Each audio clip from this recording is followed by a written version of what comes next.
podcast. It's your host, the real Ed Oliver. Today we're going to get into report cards. I'm going to start my report card series of players recapping how their year went. We're going to give them a little homework. I know it sounds a little corny, but we're going to do a report card, do some homework, and just talk about what we want to see from these guys over the offseason. We're going to start with Deni Avdija, a very interesting player, a very polarizing player, a player that people have a lot of opinions about. So let's get to it. You are Locked On Wizards, your daily Washington Wizards podcast. Part of the Locked On Podcast Network, your team every day.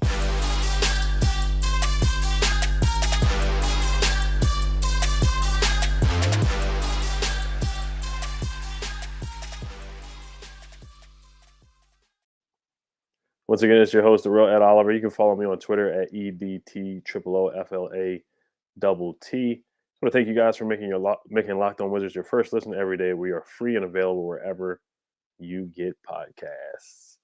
All right, so keep in mind tonight as well, I do want to talk about this a little bit later, the lottery odds. The Spurs are playing tonight in the play-in. So if they do win both of their games on the play-in, we do get the 9th seed in the lottery odds. So that is big. So I know a lot of Wizards fans are definitely going to be paying attention to that. And the Spurs would get the 8th seed in the playoffs, and then the Wizards, that would put the Spurs behind us in the running for the lottery odds. And if we do get that 9th seed, the ninth best lottery odds, we do get a 20% chance at a top 4 pick. So that is a lot better than what we are right now if we do end up in the 10th spot and the Spurs get the 9th spot. So rooting for better lottery odds. Any chance, I'll take it. Any chance, I'll take it. But Tommy Shepard also talked today. I'm going to talk about that probably in the next episode. Do want to get a mailbag coming up for the next couple of episodes of the offseason as well. But I do want to start my report card series. Starting off with Deni Avdija, we're going to do Corey Kispert most likely next, and then we're going to start off with the 3 young guys, and then Dale Gafford, then move on to Kuz, Brad, et cetera, et cetera.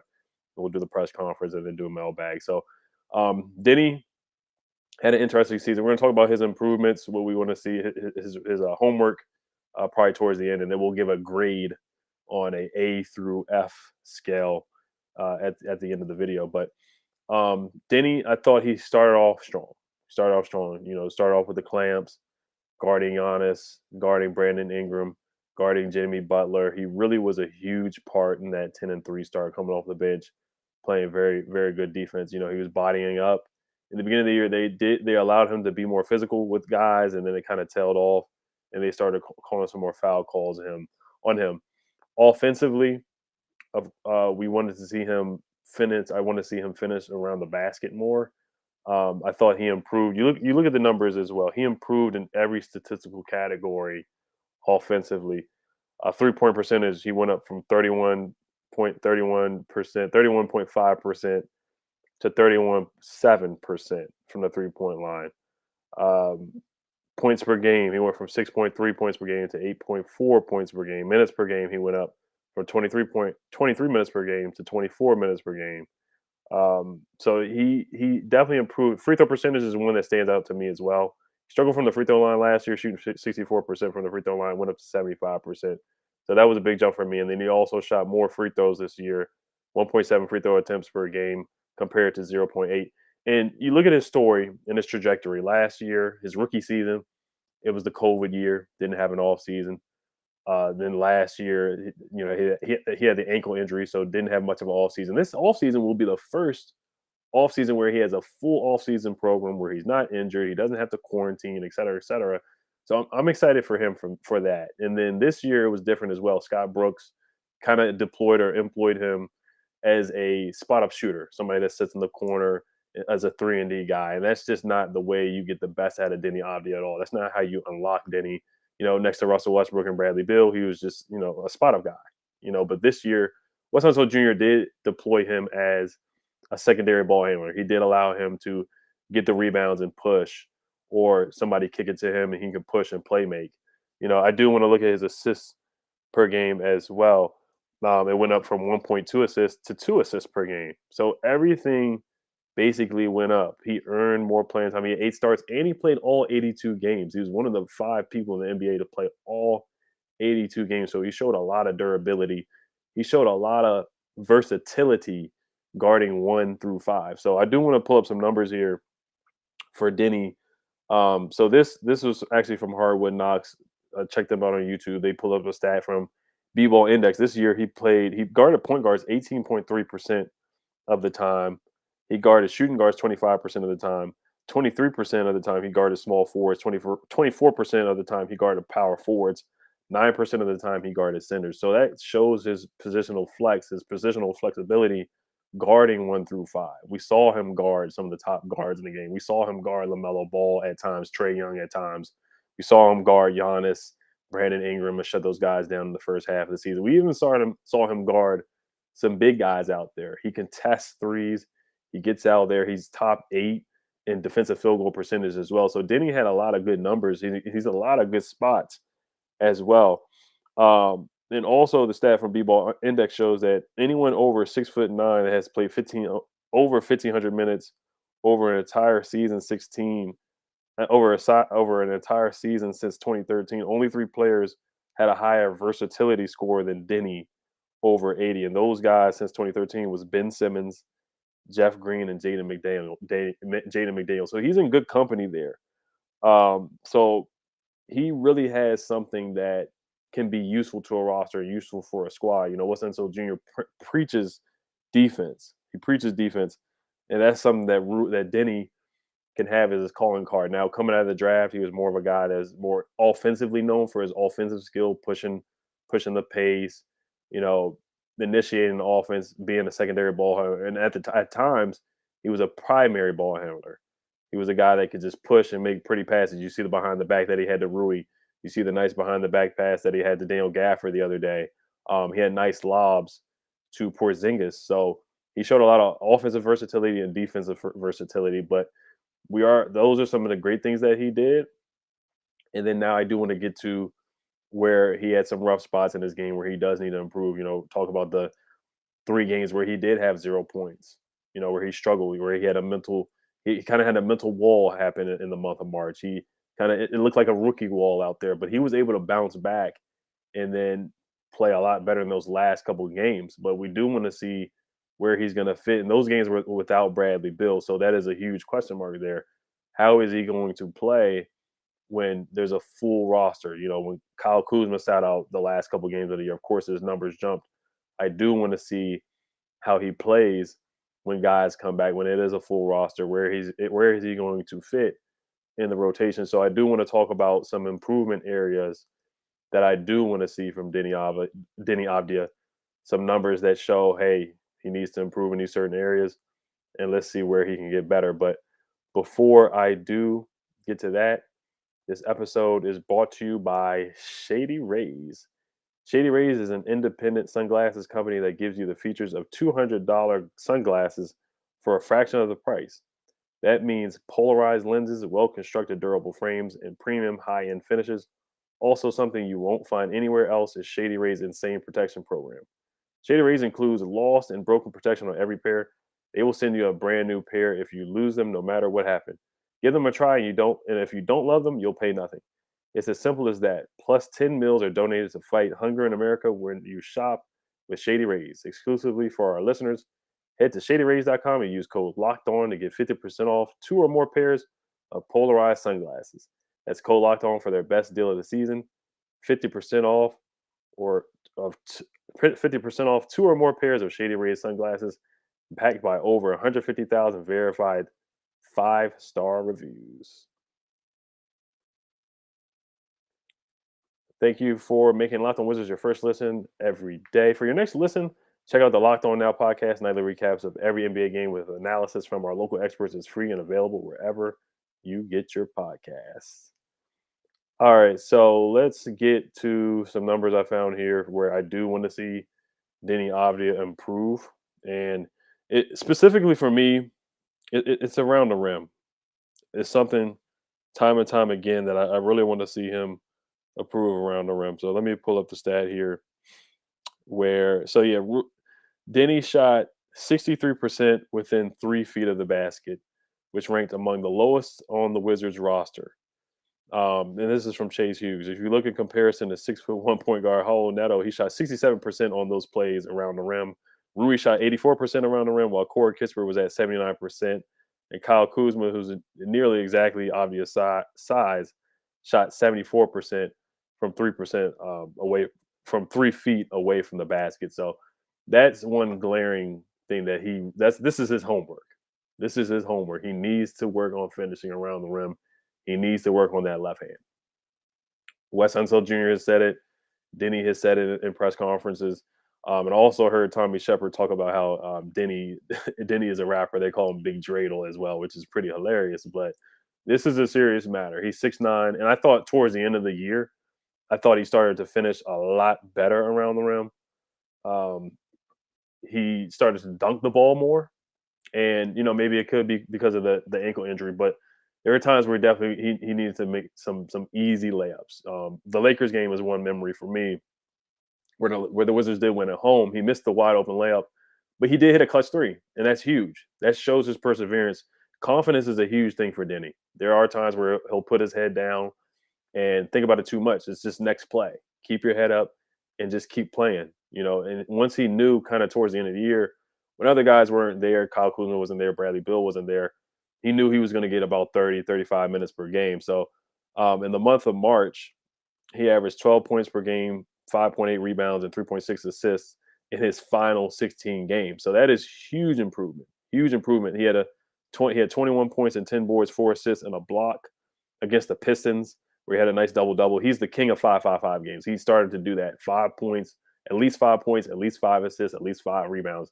That shows the versatility that he's capable of doing. He was able to score in the second half of the year.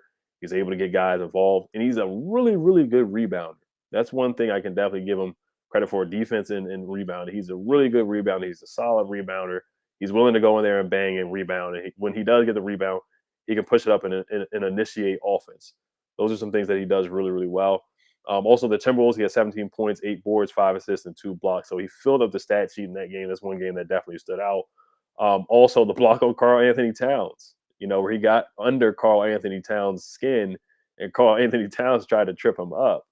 But once again, about the confidence, and Deni, he lives in the gym. There's a story about him coming back from the All-Star game super, super early before everybody else got there, and he really wanted to work on his game. Also, he said the gym is his happy place. You see, during the Warriors game, after the Warriors game, he didn't play well, but he stayed in the gym. He shot in the gym, after the game, wanting to get better. Late nights in the gym, that's his happy place. That's how he's going to get better. So for me, I just want to see him finish around the rim better. I know he's capable of doing it. He is 6'9". We've seen him dunk on people before, and I think this offseason will really help him out. Having a full rehab where he can work on his legs and get stronger around the rim. I think that's something he can finish on. And also shooting the three-pointer. This three-point shot got better. I think that there's nothing really wrong with his form. I think he has really good form. I think he has probably some of the best form on the roster, to be honest. But he shot it with more confidence. He was knocking it down better in the second half of the year. Still didn't shoot the ball particularly well, 31% from the three. I think that's something he can do, that he can definitely improve on. But the free throw percentage is definitely a sign of him improving with his shot. 75% from the free throw line, going up from 64%. And he's also mentioned in the NBA hustle leaders and deflections and contested shots as well. So he is up there. He has at least 1.5 contested shots per game, and at least 1.5 deflections per game. So it shows how active he's been. He was one of the better players in the plus-minus box for the Washington Wizards as well. So there's a lot of good things that you can hang your hat on for Deni Avdija. But I do want to get to a final grade for him. And then, of course, we're going to get to, talking about a little bit about the lottery odds tonight, and then who I think is going to win between the Spurs, and let me see who they're playing tonight in the play-in. I haven't really paid a lot of attention to the play-in, to be honest with you. The Cavs and Nets play tonight at 7:00 on TNT for the play-in, the 7th versus 8th seed, and then the Clippers and Timberwolves play at 9:30. So actually, the Spurs play tomorrow night on Wednesday, so they play at 9:30 against the Pelicans.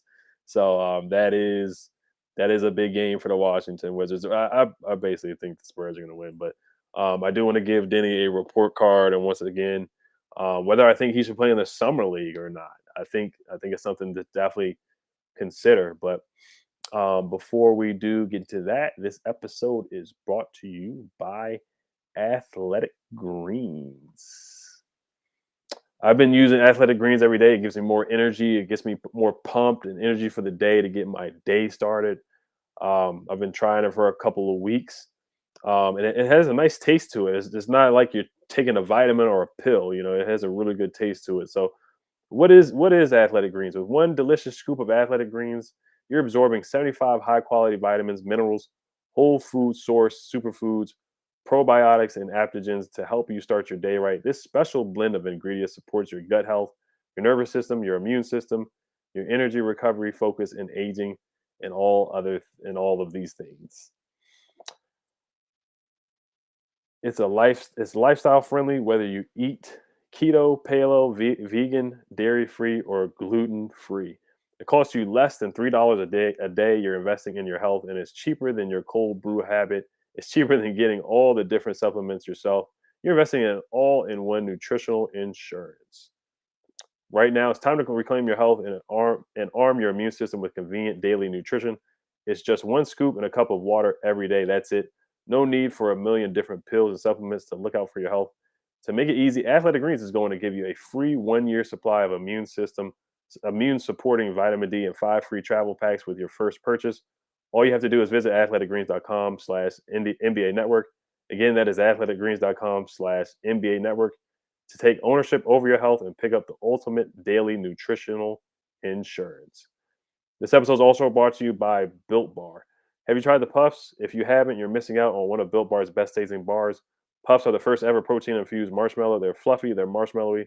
They're not just a protein bar, they're a treat, and they're covered in 100% real chocolate. Puffs are a fan favorite with some incredible flavors: yummy churro, coconut marshmallow, banana cream pie. They're all so good. These are going to be your new favorite.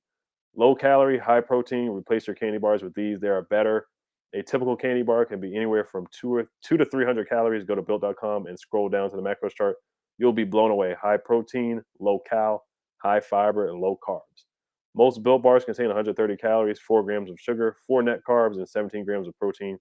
Compare that to a candy bar, which usually has around 240 calories, 30 grams of sugar, and dozens of net carbs. At Built Bar, they're all about the taste. They make it taste delicious first and figure out how to make it healthy. And I don't know how, but they pull it off every time. Go to built.com, use promo code LOCK15 and get 15% off your order. Use promo code LOCK15 for 15% off at built.com. All right. So the big question marks that I have going into the offseason for Denny, for me, was where is he going to fit next year with Bradley Beal, Kyle Kuzma, Kristaps Porzingis, Daniel Gafford, point guard X, whoever they bring in. Are they going to keep Rui, Corey Kispert, the three young guys, the 3 young guns? KCP coming back. Sato most likely is coming back. Where is he going to fit? It was kind of murky, just the whole rotations in general for him to find playing time. Same thing with Rui when he came back after Rui was out for 40 games. Thomas Bryant was inserted. Denny collected a DNP one time against the Sixers, or not a DNP, but he only played until the last 2 minutes of the game when we went on a blowout. So where are all these guys going to fit and compete and develop and win at the same time? The Wizards, they do want to keep Bradley Beal. So is Denny going to be included in a trade package for a point guard? Is Rui, Corey? Those are the question marks for me, but that's something for Tommy Shepard to answer, and most likely assistant GM Bradley Beal to answer. So that's a question mark for me, but that's basically out of Denny's control. For me, I would like to see him play in the summer league only because his first offseason was the virus year. Second offseason had an ankle injury, so he didn't get to really work on his game as much as he could. This offseason he can. He's supposed to be going to Israel this offseason. Not 100% sure if he's playing in a league or not over in Israel this league, like some type of league, like a FIBA league or something like that. But I do think he should play in the summer league. Corey Kispert said that it's reported that he does want to play in the summer league. So I think it would be beneficial for Deni to play in the summer league. And it's not a knock on him. I just think it would help him with development where he could be aggressive and he could be a number one option on the team because next year he won't be a number one option, but I do think he needs to be more aggressive. And I think that would help him be more aggressive, finishing around the rim as well, and just getting in the weight room and getting stronger as well. As you saw him do the too small reference, the gesture, he did it to Danilo Gallinari, he did it to Jaden McDaniels in the game against the Timberwolves. He started to use his body more. He started to jump stop more. He was going up stronger instead of rushing. No more floaters and just throwing it up there for a 50% chance. Going up strong, creating contact, getting to the rim, and that's where he can get to the free throw line more. That's where I think he can be better. Homework once again, the left hand. You see times where he will refuse to use his left hand dribble, where he will instantly go to the right, where he could have went to the left. Where there's times where he'll just pick it up and pass the ball away because he does not want to use that right hand. That's something that he definitely needs to improve on. Of course, 3-point shooting. That he'll if he's not a great 3-point shooter ever in his career, it's fine. That's not his calling card. But let's shoot for at least 34% from the 3-point line. I think that will help him get more time on the floor as well. He got 24 minutes per game this year, 23 minutes per game the previous season. So I'm looking for him if he can crack the rotation, if he is on the Wizards next year, and how he can fit in. So defensively, I think he's the best. I think this year he was the best defensive player on the team, and numbers show it. Like I said, he was top 8 in defensive field goal percentage per a minimum of, I want to say 1,600 attempts. Yeah, let me double check this here. Yeah, he was top 8 in the league in field goal percentage from all players who contested 12 shots and up per game. So he contests a lot of shots as well. He's one of the few. He's one of the better. Once again, I think it's fair to say he was the best defensive player on the roster this year. Now, as far as potential in comparison, I did this earlier this season. Me and Deolante, we talked about his comparison and his ceiling earlier this season. We got a lot of pushback on it, but from seeing right now, from his 2 years, it's too early. Right now, he does look like a good rotational player. You can compare him to. I would kind of say, like, right now the way he's playing is similar to a Nicholas Batum. It is similar to an Andre Karolinko. It is similar to a Tony Kukoc. He's just got to get that 3-point percentage up. He's got to get that finishing. He's got to finish better than guys that are half his size. Guys that are half his size are finishing better than him around the rim, and that's something that really, really concerns me right now. If he can get that up and be more consistent and be consistent in big games when everybody's around, not just the second half of the year when Kyle Kuzma's sitting down and Bradley Beal's not on the team right now. So it is going to be, the third year is going to be a huge year for him. It's going to be a big year for him. I'm excited for him. And I do want to see him play in the summer league and definitely improve. So the ceiling for him, I think this is a big year. This is a big year. It's hard for me to tell what his ceiling is right now, but I think he's a talented player. And I do want to see him. I do want to see him finish well, finish strong with the Wizards next season. So, but like I said, tonight, my predictions for tonight: Cavs, Nets. I'm gonna go with the Cavaliers winning at home. They play tonight at 7:00 on TNT. Clippers versus the Timberwolves. I'm gonna go with the Timberwolves winning in LA tonight. So those are my picks. But once again, I just want to thank you guys for listening. If you guys want to put your grade down as well for Deni, my grade for him, I almost forgot to do the grade. I give him a C plus B minus. The only reason why I give him, the reason why I give him a C plus is because of the finishing. His defense is his defensive versatility guarding guys. He was huge for that 10-3 start. He really was. And then he started to play really well towards the end of the year. So I give him about a B minus C plus for this year. Finishing really, really hurt it for me. The missing layups and whatnot really hurt his grade for me. But all right, you guys, just want to thank you guys for listening to Locked On Wizards. Now make your second listen, Locked On NBA, from the first jump ball, the play-in tournament, to the last possession of the finals. Locked On experts take you deep inside the playoffs with insight analysis affecting all 30 teams.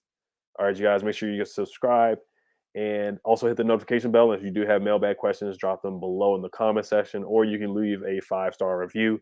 in the comment section with a on iTunes with a question as well, and I'll answer them. All right, you guys, hail to the Wizards. Peace.